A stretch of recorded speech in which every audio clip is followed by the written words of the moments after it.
Girl, We Need to Talk is a place where we have open, honest, transparent conversations centered around love, life, loss, and mental health. It started as a place to hold space for my grief after my dad died in 2018. But like me, it's evolved into a space where we as women can simply woosah, take a breath, and relax. We keep it a buck around here and have nothing to hide as we open up about topics that everyday women like you and me face every single day. So settle in and get comfy, cause girl, we need to talk. All right, y'all, here's what I have learned about healing. It's a never-ending process. And every single time I think I figured it out, something else happens that makes me go, that's why I have those behaviors. That's why I do what I do. That's why I function the way that I function. And y'all know, this is a space where we are open, honest, transparent, and we have the conversations that get to the core and to the heart of who we are. And so when I hosted the Zen to Amen conference or retreat in St. Lucia last summer, I had another wild awakening. So we had some very phenomenal speakers who talked about a bunch of different things, self-care, trauma. We had some fellas who presented on healing, but when I met Dr. Ebony Butler, first of all, she fly, y'all. And I was like, oh, okay, I see you, sis. But when she got up to speak, I had another aha moment. And I will say that she was one of these speakers that really rattled a lot of us in the room. She's a licensed psychologist and food relationship strategist. First of all, I was like, what is a food relationship strategist? But when she started to talk about how the relationship with food, our trauma, and all of it ties into our identity, our relationships, and how we function, I was like, oh my gosh. It all makes so much sense. And that's what today's episode is about. It's about our relationship with food and how it impacts us overall. This is season 3 of Girl, We Need to Talk. I'm your host, Miss Charity Bailey, and our special guest today is Dr. Ebony Butler. Thanks all of y'all for joining us. And Dr. Ebony, thank you so much for taking the time out to talk to us about something that means so much, but we know so little about. Hey girl, thank you so much for having me. I'm excited to talk about it. I can talk all day about it. So yeah, well, your presentation at Zen to Amen was really phenomenal. So first off, what is a food relationship strategist? So I made it up. I made up the title, right? So that's okay. We all making it as we go. I made it up. In 2015, I started out as a weight loss coach. And I was like, I did a little work there, but I'm a person, I believe. I always tell people, I just am who I am. In my personal life, sometimes I might not have the most integrity, but in my business life, I have a lot of integrity. Well, you're a therapist, so integrity is good. And so I don't like not being able to sleep at night. So if I tell somebody something and if I'm doing work, I need to be able to stand behind that. And I didn't feel right doing that as a weight loss coach. I felt like I was still adding to some of the not good enoughness that Black women was feeling, basically telling women that they need to just change their bodies to get smaller, to be good enough. And I was like, oh, this feels yucky. And the wellness industry is just super oppressive, I think. And so I started doing my research and I was like, I want to be something else. I don't want to be a weight loss coach. I don't want to be a wellness coach. It sounds too general. I'm more than that. My credentials speak to more than that. So I read Fearing the Black Body by Sabrina Strings, and I was like, that's it. It's oppressive, and I don't like it, and it's racist, and that's why I don't like it. And so I was like, what can I do to actually make the work that I do integral? Like what's important to me? And I was like, I like talking about relationships. I talk about relationships all the time. I believe that we're in relation to things all the time, and everywhere that we turn around and everywhere that we look. What's our relationship with food?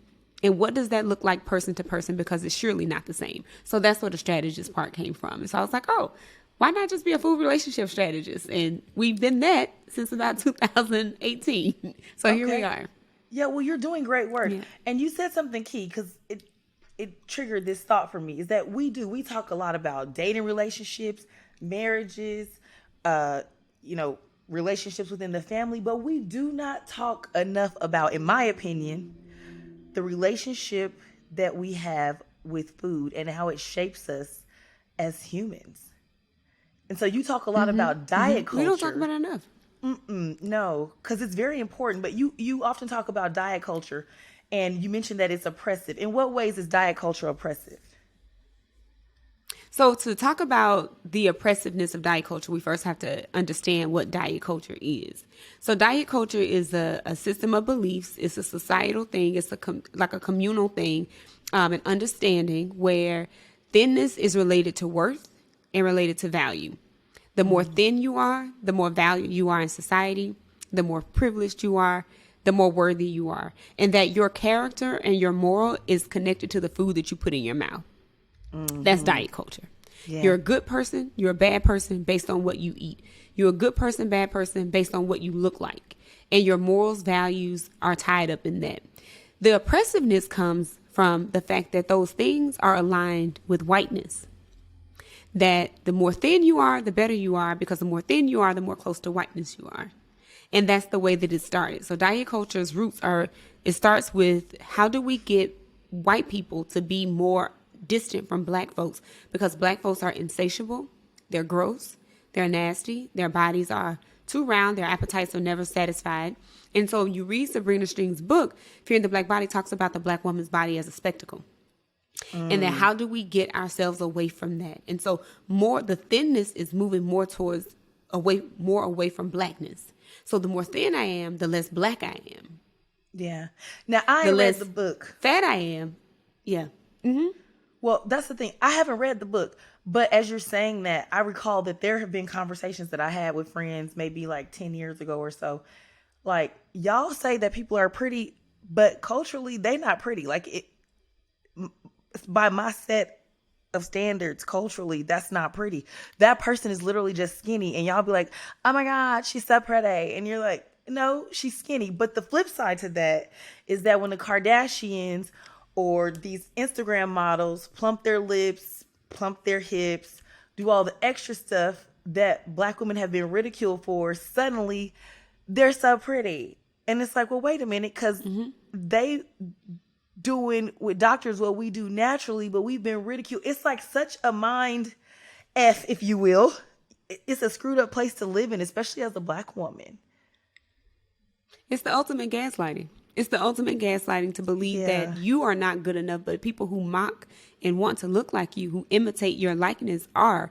But if you look at the beauty standards that have been set, who set our beauty standards? Europeans. The modeling industry, the Europeans.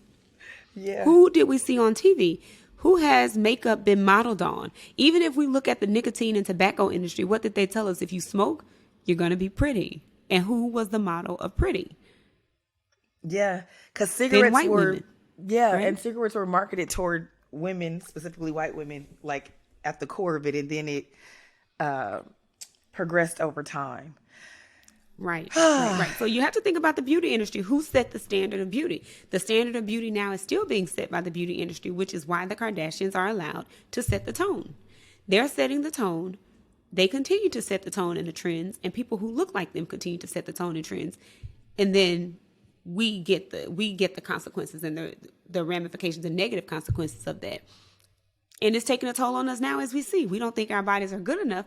The shape of our bodies has always been ridiculed, but the Kardashians go get their bodies shaped in a way that says that's beautiful. And we have to go get our body shaped in that way. But that's naturally our body curvature. That's naturally our body type. But even that's not good enough, that we need more of it. So I tell people all the time, diet culture doesn't care who it takes under. It takes all of us under, even white women. And so all of us now are chasing this body type, this standard of perfection, of desire, of likability, of beauty, that our bodies, if we stop, and our bodies are naturally that way, but we need more of it because we're trying to fit a standard of perfection, which means we're trying to align more with whiteness. Yeah. And that's our problem. Yeah, it is problematic. While we're talking about culture and food and all of that, how does our culture, especially as like black and brown people, shape our relationship with food, our upbringing? And the reason I ask that is because when you were speaking at the conference or at the retreat, you were talking about the different ways that we're rewarded as children, or I mean, even as adults, like we celebrate with food so much. And I didn't realize it until I couldn't eat certain things. And I was like, oh, dang, okay. Well, let's talk about the good parts of our culture with food, right? We bond around food. It's a bonding agent, I call it. Like, we bond around food. We build memories around food. We learn culture through food. We learn where we came from. We learn about people through food. We are connected to our ancestors through food. It's a connection. So there's fun things, there's memories, there's things that people can't take away from us, even when they try to take our culture away from us, like our land, all of those things, right? But you can't take the origin of food. You can't take you can't take away what food does for us. So when we talk about the ways that culture has shaped it, we're some of the most creative folks. And so we have a lot of good times around food, right? So we learn how to cook. We learn how to feed. We learn how to kind of feed people's souls with food. We learn Sunday how dinner. to worship together as food, Sunday dinner, fellowship. Yeah. We learn how to find our mates with food. Like, those are the good things, right? That's all all the things, right? Let me make you a plate, baby. But let me make you a plate. We show gratitude. We show kind of like what we think about you, your value, the size of the meat that we give you, all these things. Right? You that's get the big chicken, right? You get the big chicken. I love you because you get the big chicken. You know if I'm mad at you because you're gonna get this leg over here. So we communicate with food. It's all the things. Hey, don't be hating no legs. I love me a good leg. Hold on now. I do too. But we know we can be using it to kind of send a message. Send a message. Hierarchy. So all those things are good. All those things are good, right? But then the way that it's also shaped is we learn to mistrust our bodies in relation to food really, really early. Scarcity, poverty. We learn that food is not something that is constant for a lot of people. Food is something that is rewarded. If you're bad, you don't get it. If you are good, you get more. If you're a male, you get more. So we're socialized differently around food. If you're in food deserts, we don't know if food is going to be here. So the type of food that you're introduced to is different. And so just the food that you have understanding of and how to feed and nourish your body is completely different, because a lot of us don't have resources to get fresh food if you're living in some of these scarce areas, these food deserts. We talk about culture, we have to talk about trauma too. So generational trauma. We learn how to mistrust our bodies really early because trauma comes in and disrupts our abilities to connect and listen to our bodies. So if you talk about interpersonal trauma, molestation, sexual assault, those kinds of things, we disconnect from our bodies to stay safe. So how am I supposed to know when I'm full? How am I supposed to know when I'm hungry? A lot of times I'm just soothing those emotions that are there because I have no other resources to deal with this trauma. I have no other way to soothe this intense pain, right? Also, the trauma of just not having enough, or racism, our parents, what they were taught, what they kind of were introduced to, they're passing that down to us. And not to mention, diet culture didn't start in 2022. They also are benefactors of diet culture too. So what did they think about their bodies? Think about what they told us. Oh, girl, you need to stop eating. But your brother could eat the same thing and nobody ever says anything to him. So we learn that our bodies can't be trusted. We learn that our bodies are bad. So culturally, you learn a lot of these things. Oh, girl, you getting big. Oh, girl, you healthy. Slow down, You come home, the first thing people say, slow down. Or your man gonna love you. You know, all these things is just the messages that we receive that make us, that set the tone for how we engage with food. Also, let's talk about some of the parental teachings and the things that we hear that also kind of pause or stall our understanding of our bodies. I was raised in Mississippi where my mama told me, if I don't eat all of my food, the kids in Africa are gonna starve. Girl, you was because raised in scarcity Mississippi was a thing for us. And I was raised in California by a man from Mississippi and a woman from Texas. And everybody said that. Like, Kev on Stage posted something recently about that. And everybody can identify, especially Black folks, with the starving children in Africa. And you really hit a nerve for me at the retreat when you said that. And the whole room went, ooh, because what you said is, now what does kids in Africa have to do with me not finishing this little bit of amount on my plate? But when I was in college and I went to Weight Watchers, I remember they didn't specifically say, it's starving kids in Africa. They kind of made reference to the point of being made to feel guilty for not finishing everything on your plate. So now as an adult, when I have stuff left on my plate, even if I'm full, I'm just going to finish it to not be rude, or so that I don't feel some type of shame or guilt. And that's wild. Because it makes no sense. Because if I eat it, the kids are going to starve. If I don't eat it, they're going to starve. So what's going to happen? And why should I be responsible for that? That's right. And as a child, why is that? Why how am did I that become my responsible for that? responsibility? Not that it's not a serious issue. Like, I'm not making light of the issue. Let's be clear. But I'm Right. saying the Right. psychology behind it, again, is like, wait, what? You know? So the anxiety that we carry and the responsibility that we carry starts really early. Like, we're made to feel responsible for a whole systemic issue. Right. For a whole that I didn't issue start that's and can't not finish. our problem around food. That's right. So why is this my problem? And so we grow up with this huge amount of responsibility, and it bleeds over into so many areas of our lives, we don't even think about it. Also, Yeah. we struggle to leave food on our plates because we know that money was scarce. Yeah. And so we want all of our money's worth, right? So those things that we're continuing to do as adults are done out of habit and survival. Yeah. So when you said that at the retreat, it was kind of crazy because, I mean, clearly our listeners and viewers know that I've had gastric sleeve surgery. I'm very open about it. It's a tool. It's not the end all be all. I lost about 50 to 70 pounds doing it. And then I've been trying to like pound it out in the gym. I still got to eat good and, eat healthy. But having surgery really made me realize like how food ran my life and how attached emotionally I was to it. But when you talked about it from a point of scarcity and abundance, I was like, oh my goodness, to the point where we were on the boat trip and I had made a plate. And so I get full at a certain point and I can't eat anymore. Like my tummy will be like, okay, girl, try me if you want to, and I'm gonna get sick. And so one of the ladies next to me, because I had shared after you got done, I shared my story with my body, honoring my body, my weight loss journey. And one of the ladies next to me said, it's okay. You can throw it away because there's more later. And because I was so transparent, like certain people after your talk came to speak to me. And again, like 2 days later, she just kind of like was like, it's okay. She like tapped me on the arm and she was like, it's okay. Because it's now focusing on a place of abundance. I've had to do that with money. I've had to do that with several things, but I never thought to do it with food. And when what you said hit home, and then I got the reassurance from another woman. I got reassurance from one younger woman and one older woman because they both saw me like struggling to finish. But also I was like, this is hella good and I just want to eat it. Right. But they were like, it's okay. There's more. And I was like, and like I had my plate in my hand, like, and the one said, I got it. And she took it and tossed it for me. And I was like, oh man, like, it's okay. There's more where that came It's from. okay.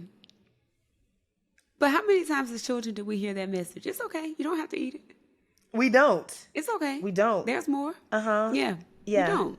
And to your point about messages as children, you hit on it earlier.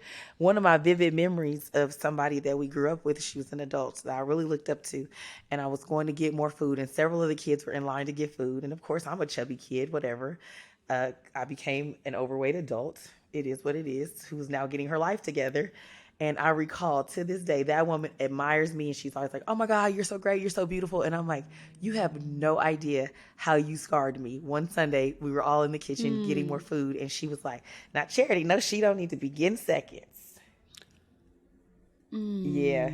And I was like, ooh. And that person's not even important in my life in general for me to even go back and say like, yo, But also it was isolating and it was embarrassing. And also in talking to young people, a lot of them say like, just don't embarrass me. It makes me feel weak. And I was like, yeah, you put me on the spot, but also I'm the chubby kid. It was so layered. And I was like, oh, yeah, but you celebrate the boys for going to get seconds and thirds because they need to be big and strong for football. And the girls, and also one of my cousins told me that same person had said something like, you need to be in the line because you skinny. And so now we're on opposite sides of the spectrum with it, right? I'm overweight and she's too thin by our cultural standards as Black folk. And so adults, can I just say this? Shut up. Leave these kids alone. Leave people's bodies alone and just hush. Mind your own body. Shut up. Right? Oh my God. It just dawned on me. I'm gonna look right at the camera. Shut up about kids' bodies. Damn. Shut up about all of our bodies, right, Charity? Because what it says is that big bodies aren't allowed to still be hungry. Right. Like, slow that down and think about that. Ain't full. Little bodies are never full. So you're really gonna get talked about regardless. So you may as well just learn to be okay with the body that you have, because somebody's gonna always have a problem with your body, because people have problems with themselves. Yeah. And this is what I talk about to my clients all the time, is that we're usually judging people out of our own limits and our own body stuff. So if I see somebody else's body and I'm focusing on your back fat, it's because I have a problem with my own back fat. You are absolutely And that's usually correct. what it is. I only see your little droopity droop right here because I see and feel and know my droopity droop. That's right. That's right. And so we're all kind of imposing and projecting a lot of insecurities. And this stuff is just confirming for folks who already have that stuff deep seated. And it really is rooted in just not feeling good enough. And I understand where it comes from as Black folks, that we have always just been made to feel less than. And that's where the work comes in. We've got to do our work to understand that our bodies aren't less than. We just were made to think that it was, but it doesn't really mean that it is. So doing that healing is necessary. So you talk about the healing and doing the work. You also specialize in trauma, specifically interpersonal trauma, racism in the workplace. Child, that's the whole thing. So how does our trauma dictate our relationship with food? So if we start with, interpersonal trauma, right? So I said a little bit before, trauma is anything that significantly disrupts your functioning, disrupts the way you see the world, right? Okay. So if I'm in trauma, if unresolved, keeps you in survival mode. Which also stores fat mode, on your body. Absolutely. But if I'm in survival mode, guess what I'm doing? I'm doing things that keeps me alive. Yeah. I'm not really thinking about the things that ground me, the things that I need. Survival increases scarcity. And so I'm always going to be thinking about what I'm not going to have, what's not going to happen, what's the extreme, what's the worst case scenario, right? And stress, you talk about keeps fat on your body. Being in survival mode is fight, flight, or freeze, and increases cortisol and keeps a lot of things, especially around the midsection, right? For women too. Like, this is why many of us can't let go of certain areas that we find are problematic, which then cycles to us talking bad about our bodies, which then when we talk bad, we feel guilt, shame, then we keep that stress around, and it's just a nasty, vicious cycle, right? So we never can really undo the thing that we're trying to do. So trauma keeps us in survival mode, which keeps us making rash decisions, which keeps us making decisions from a place of fight, flight, or freeze, and in the moment, kind of like, what do I need now to survive? We don't think about anything else. What do I need to survive, right? Yeah. And the decisions aren't rational. Yeah. So that's why we're like, I need to get my money's worth, or this isn't going to be good enough, or I can't go to the grocery store. So you see a lot of people talk about sticker shock. Survival mode keeps you from being rational. If I go to the store and I buy food, but I always am thinking, and maybe it's realistic, but that food is too high and I can't afford it, it keeps me from looking at the long game. So I go towards the lesser sticker price, the more immediate, more convenient food option, because I'm like, that's cheaper, but I'm not thinking about groceries in the long term are gonna cost me way less than this meal just cost me. Yeah. So we don't think rational. And also, because we're not thinking rationally, we're not doing the things that we could do to best heal our bodies. If we go to a grounded place, trauma disrupts our ability for our minds to connect with our nervous system. Yeah. So your nervous system is always sending messages to your brain. There's a threat. There's a threat. There's a threat. And unresolved trauma doesn't tell you. So we got a lot of nerves in our gut, right? Unresolved trauma also lives there. So think about gut issues. Think about things that we're holding around our midsection. Thinking about our ability to be grounded. Think about our ability to feel full and know we're full. Our ability to discern whether or not we're hungry, thirsty, or whatever else we need. Yeah. So there's not effective communication that's happening. So some of us are forgetting to eat. So talk about the relationship with food and how it impacts it. We forget to eat. We overeat. We over-rely on food for comfort. We don't diversify our coping skills. So we don't have other things that we could do. And it just keeps us in this cycle of always turning towards food for that comfort. And we don't learn how to sit with emotions and let them go like a wave and let Yeah. them pass by, we are always tending to tense emotions with food. And typically the foods that we tend to it with is not broccoli. No. It's not water. Child, It's usually it's overprocessed salty food, and right? sweet. It's comfort food. Yeah. And yes, It's but here's the cheesy. thing, right? It's cheesy, and our bodies don't know when we need to stop. So Right. this is how some of the ways that trauma can disrupt it. Another flip side to this is trauma also lends us to disguise our bodies inside of ourselves. So some people you'll hear sometimes say, "I gained weight so that I can hide," Oh my gosh. In or "I one of my over-rely on groups. food so that I hide." Yes. Mm-hmm. Well, I tell people that I was hiding in plain sight, that people didn't know that I was tired, that I was Mm-hmm. in pain, that I, had all the extra things going on because I was just plus size and pretty. Okay, thank you, but I was unhealthy. Mm-hmm. The thing is, so I'm in some bariatric groups, and a couple of ladies have said that they experienced trauma, like sexual trauma, and that they realized that they put the weight on so that they weren't attractive to men, but they didn't do it on purpose. It was subconscious. So now if I hide in my body's protecting me from predators. And I was like, whoa, like it's a duh, but I never thought about it that way. The what I hear people too say in addition to that is, if I lose weight, I'm going to become more of a target because people can now see me. So Yeah. there's a fear around getting a smaller body too, because now what do I do when I'm more attractive to folks? People are going to harm me. So there's a huge reaction around being safe and huge Yeah. fear thoughts around being safe. Yeah. And so if I can hide, I'm doing this. So the brain is, I love the brain because the brain is always going to be working magnificently. The brain is going to always want to protect you too. So there's some subconscious things that we're doing. So you may be relying on food and not be able to disrupt the pattern and can't figure out why. It's because your brain is protecting you because it thinks that it's unsafe. And so Yeah. food may be the mechanism by which it feels safer. Yeah. Wow.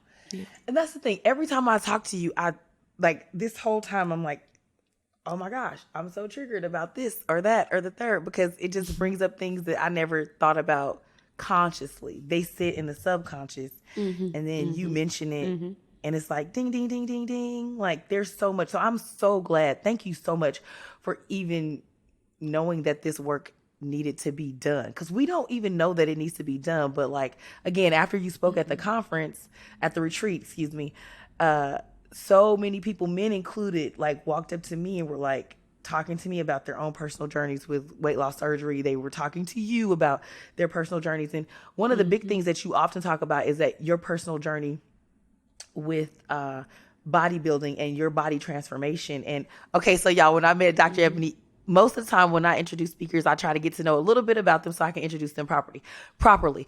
And I asked her, some things about her. She told me about her doggies, and then she said, I love to eat and travel.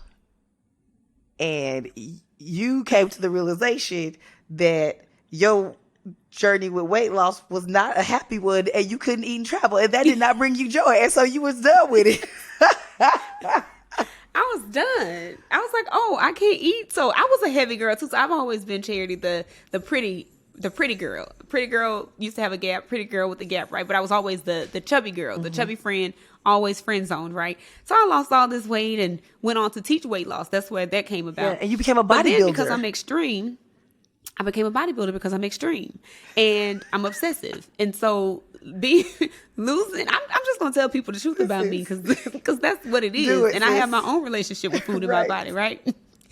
I can't teach it if I'm like, because one thing, Charity, I know is that I have what people tend to look at outwardly and see that I have small body privilege, or I'm in the average size zone. So how can you possibly be talking to us about something you don't know what that's like? Yep. But I've been there and I know my journey as well. And I know my journey still today, right?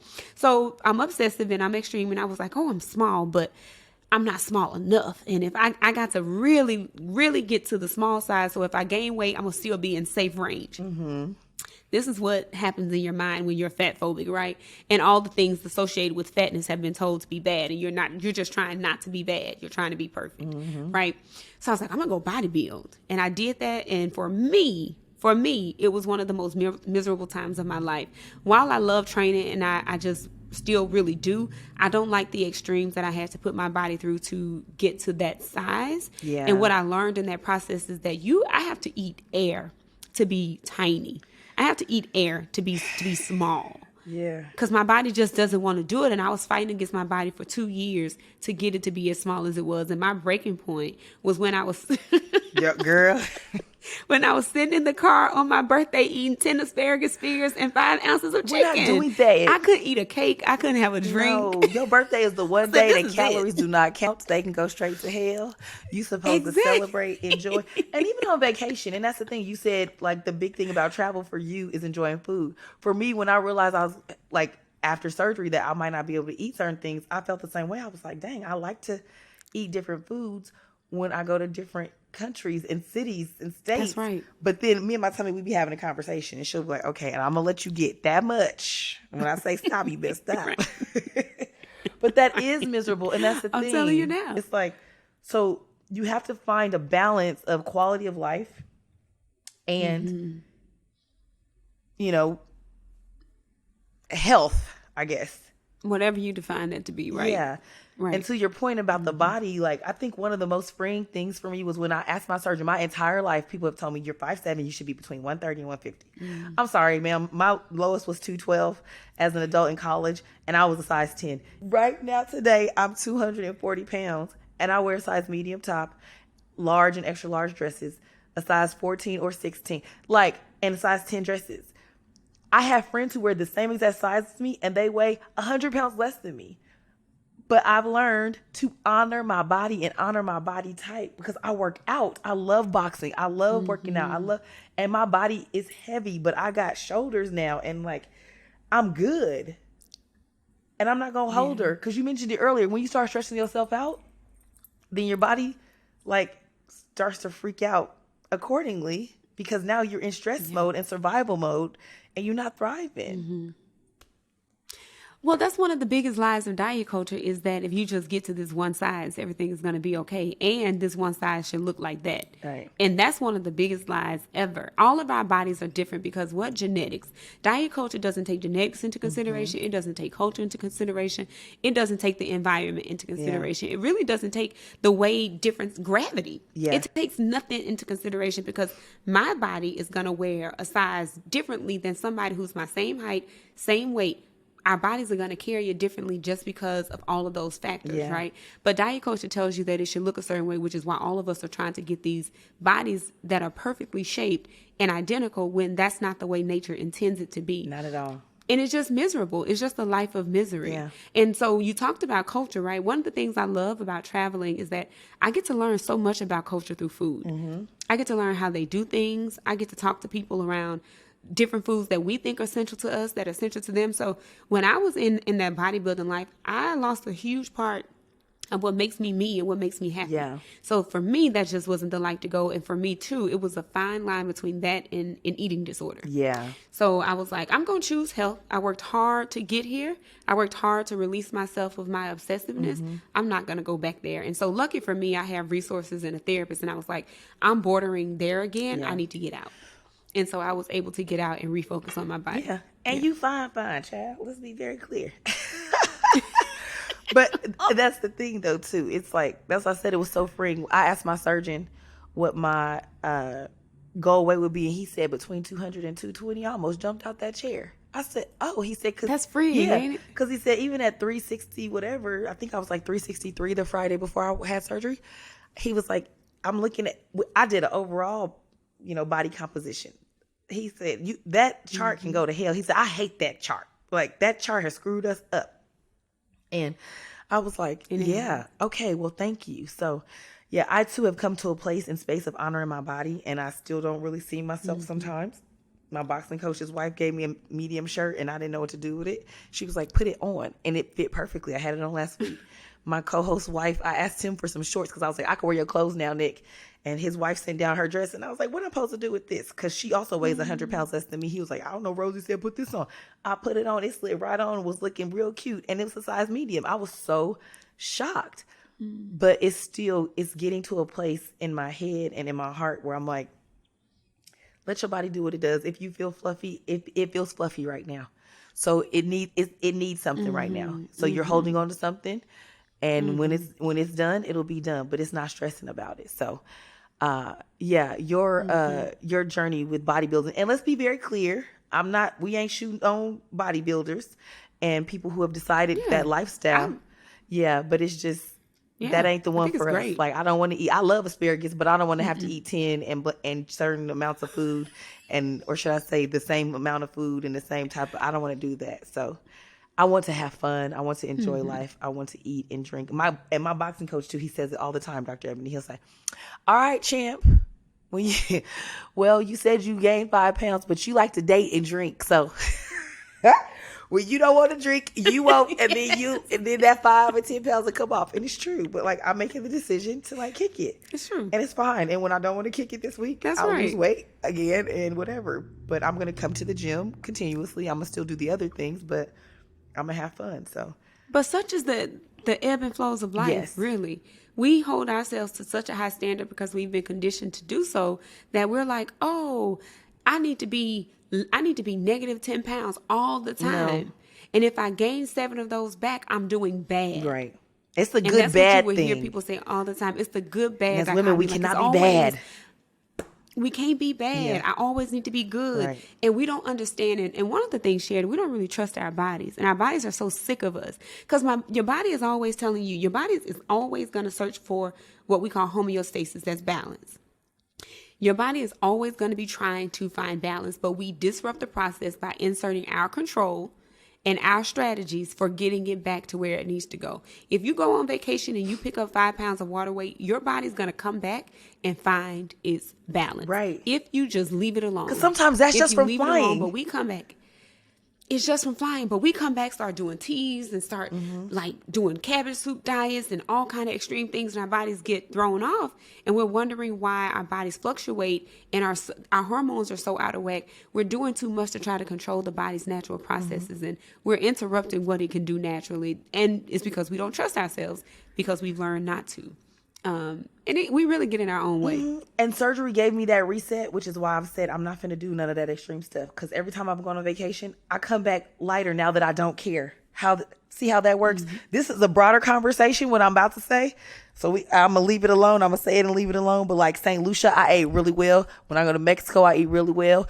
I've eaten really well in other countries and came back weighing less. Why? Because they don't use the same kind of additives and stuff that we do in the U.S. Well, then there's that. So I was like, listen, wait, why I ain't gaining weight? Because I know I ate and drank my behind off and came back with less behind than what I came with, and didn't work out. Excuse me? Okay, United States of America, we got a problem. We didn't even get to touch on the fact that, like, our foods culturally have been gentrified and all of that. It's a whole thing. Thank you for the work that you're doing. That's what I will say. Well, thank you. Thank you for having this conversation. It's so necessary. It is a lot to digest, like, seriously, like, no pun intended. It's a lot to digest, and just to keep having the conversation and keep repeating the same things to ourselves, because it's going to take a lot to unlearn what's been so deeply ingrained. And then a piece of me gets mad because I remember you mentioned, like, we grew up on collard greens, and that's bad until the hipsters came and started making stuff with collard greens or introduced kale, and how we survived on rice. But now quinoa is the thing, and I love quinoa. Don't play me. But I'm like, again, that's another oppressive system that has us battling our bodies. Go to hell. I hate y'all. Yeah, now sushi is about to be bad. Sushi is about to be bad. Why? Right? It's fish. Rice is bad for us, and there's a rice shortage. I mean, so I need people to pause and think about the contradictions that exist throughout history. We're always going to be told that our foods are bad, and trends around food are always going to come and go. So eat what your body tells you it can digest and eat. Leave what it says it can't, and your body will do what it does and take care of you if you take care of it. There's never been an issue with rice, never been an issue with anything else. So we have to realize the gentrification and the colonization that exists around our foods that are supposed to be central to us, in ways that we're being told or made to move away from those things. Child, producer Aaron done gave me a rap, so I'm going to rap. But you said a whole word right there. Be good to your body, and your body will be good to you. Will be good to you. And I said that this stage of my life after surgery was about honoring my body. And if I could just get more women on board with, like, what you said, love your body, she'll love you back. She'll show up And also even myself, I show old pictures of myself and I repost them because I never want to look at that old version of me and be like, ooh, because she got me here. All 39 years of her got me to 40, and this body is going to get me to the next stage. And so I have to honor her as I learn to honor this new space so that I can get to where I'm going, you know? And I think we go, ooh, to our before pictures and yay to this after picture, but this after picture might fluctuate somewhere too. So I honor her. Thank you, old self. Welcome, new self. And child, whoever I become, hey. Welcome you too. All right. We got to wrap up. You do have these My Therapy cards that are blessing lives. That we said we was going to do 3, but I want you to tell everybody what they're about. Maybe we'll do 1, and then we're going to wrap up here. Okay. Yeah, so My Therapy cards is a card deck that I created because as a psychologist, I wanted to address the need of money, stigma, and access to therapy. And so I wanted people to feel like they had something that they could actually use. So I took the questions that I asked my clients in everyday therapy and I put them in a card deck and called it My Therapy cards on purpose because the mental health field has largely neglected representation of Black folks in the work. Right, so I wanted us to see ourselves in the deck. I wanted us to be able to do some work, some quality work. And so I put the images that look like us, all the things. And I categorized it into mindset, habits, and triggers so we can address mental blocks, coping skills, and behaviors that we keep engaging in that keep getting in our way. So I want people to go through the process, and it's 52 cards. Around about 52 cards. So you could do 1 card a week, which is way less than the cost of therapy. So we're tackling the issue of money too, as it relates to how expensive therapy is. So I'm really proud of these cards, and we have one for Black women, Black teens, Black men, but they're general enough to be used by anybody, but the representation centers us in our likeness. Nice. And just to be clear, this is not therapy. This episode is not therapy. The cards are not therapy, but it's to get you thinking and get you moving toward the space of healing and perhaps seeking out a therapist and moving into getting healthy and getting whole and healed. So that's right. It's a resource. Yeah, it's a resource for sure. So you want to shoot me one? Yeah. Right quick? Yeah. So this is the mindset card, right? So this is going to dig into some mental blocks, some things that keep us stuck, whether they're thoughts, beliefs, judgments, criticism. She always in my business. What do you need to forgive yourself for? Ooh. What do you need to forgive yourself for is what the card says. Okay. Wow. And this could be around food. We don't need to go digging back up into some other stuff. This could be around food in your body. Okay. I need to forgive myself for being so judgmental of my body in the past. Yeah. Mm-hmm. Even now, I know that we, a lot of folks waist beads are ancestral, and sometimes they are to, help with mindfulness. But I know when I decided to get waist beads, it's because at one point my tummy area has started to sag. And as things get smaller and shape up, and as you fix things, I haven't fixed anything on my body itself yet, but like you start looking into it, you start to notice flaws. And I got waist beads because I was like, I need to adorn my midsection so that I remind myself that this part of the stage is also beautiful. And I have these really pretty waist beads on now, but it really has changed my mindset because again, when I'm walking around naked, like my body has changed so much. It's gotten tight where it used to be really loose and my tummy was hanging before I started boxing. And I'm going to do as much work as I can outside of plastics because you can only go so far sometimes with the sagging skin.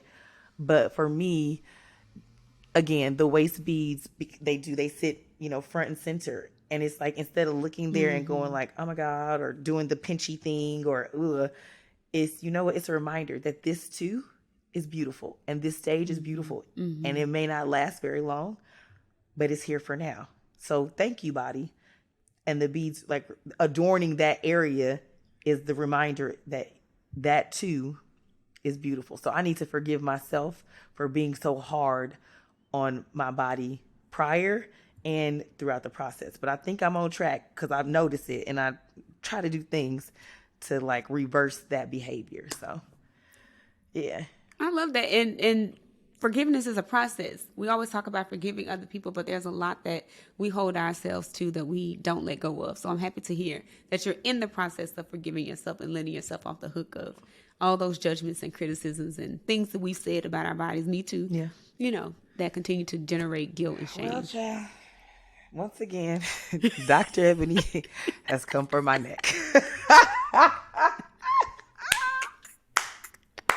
Girl, I could talk to you all day on this topic because it is so deep. It is so layered. And as humans, we are so layered. And when you start to peel back the layers, you just find something else. So again, I've said it a couple of times, but I appreciate the work that you're doing.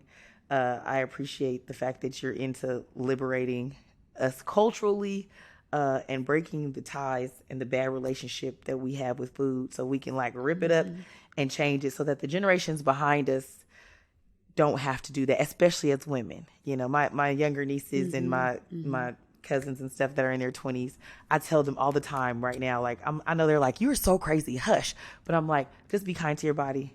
If you're kind to your body, she'll be kind to you, you know? And so we got to be kind to each other too and let each other off the hook a little bit more with our bodies as it pertains to us as women. So thank you so much. Yes. We're going to wrap it up. Producer Aaron gonna kill me and Director Joe for to slap me because he gotta edit all this. But again, thank you. My therapy card, you can find Dr. Ebony on social media as well. Like and subscribe to Girl We Need to Talk on YouTube and wherever you listen to your favorite podcast, which is Girl We Need to Talk, it better be. Continue to tune in. So I know you like to drink like I do. So cheers to being happy, healthy, and whole, and kinder to our bodies. On the next Girl We Need to Talk. And he kissed me, but it wasn't like a real kiss. It was like I was 19 and like, but I think, again, hedge of protection, thank you, God. And then I got homeboys that would like murk him with no problem, and he knew it. But the thing is that I wasn't out here. I wasn't like kissing and humping and all the things. So he couldn't really pull me out and away from them. So he waited till 29 and came back as the evolved man. If he would have gave you that homeless sex when he was 19, you would have been hooked because he got good homeless sex. Usually they nastier when they ain't got a home. I'm not doing this with you, Jenna. I'm not. I'm just saying. Mr. Aaron is rapping us, and I'm not doing this with you, but it is true. That is also a very true fact. Oh gosh, he done made me lose my train of thought because he's good at that.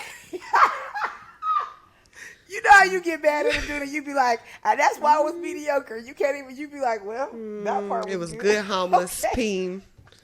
Girl, when they got more to lose, they do more things to you. Thank you for listening to Girl We Need to Talk. Don't forget to subscribe wherever you listen to podcasts and leave a 5-star review on Apple Podcast. Want to watch the show? Be sure to subscribe to the Miss Charity Bailey YouTube channel and connect with me across all social media platforms at Miss Charity Bailey.